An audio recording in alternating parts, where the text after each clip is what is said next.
हमने पिछली वीडियो में बताया था पदबंध के बारे में। पदबंध की हमने इसमें डेफिनेशन भी बताई थी आपको, एक वाक्य के थ्रू पदबंध के 5 प्रकार बताए थे। अब हम आगे इस पे पदबंध पार्ट 2 कर रहे हैं, ठीक है।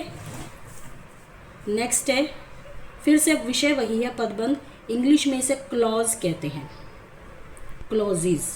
तो ये 5 टाइप के हैं। हमने कल संज्ञा पदबंध, सर्वनाम पदबंध, विशेषण, क्रिया विशेषण और क्रिया पदबंध के बारे में बताया था।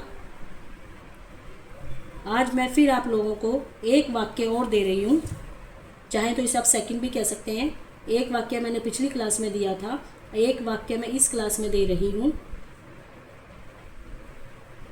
सब बच्चे ध्यान से सुनेंगे। जैसे मैंने कल एक वाक्य दिया था, कल तक सोने वाला लड़का आज जल्दी जाग गया है। अब मैं कोशिश करूँगी कि मैक्सिमम 5 पदबंध उस एक वाक्य में इस्तेमाल हो जाएं, प्रयोग हो जाएं। जैसे देखिए, एक वाक्य मैं बना रही हूँ,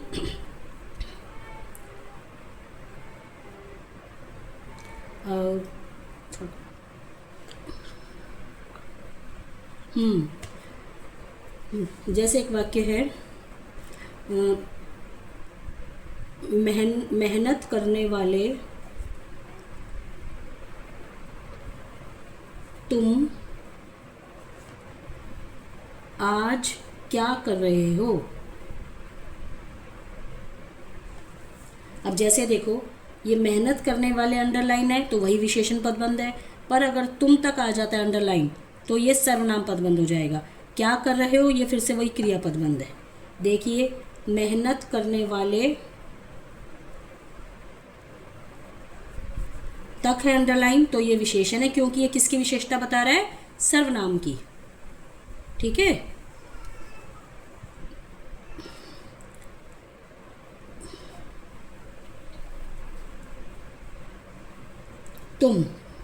तुम तक अंडरलाइन या रेखांकित है तो ये सर्वनाम पदबंध है। और क्या कर रहे हो, क्रिया पदबंध है।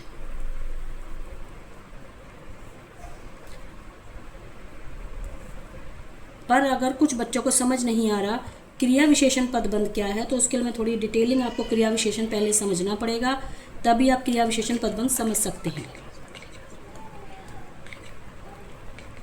इसके बारे में अगली क्लास में आपको क्रिया विशेषण के बारे में पूरी क्लास दूंगी, तब आपको ये टॉपिक अच्छी तरह समझ आएगा। ठीक है बच्चों, के बाय।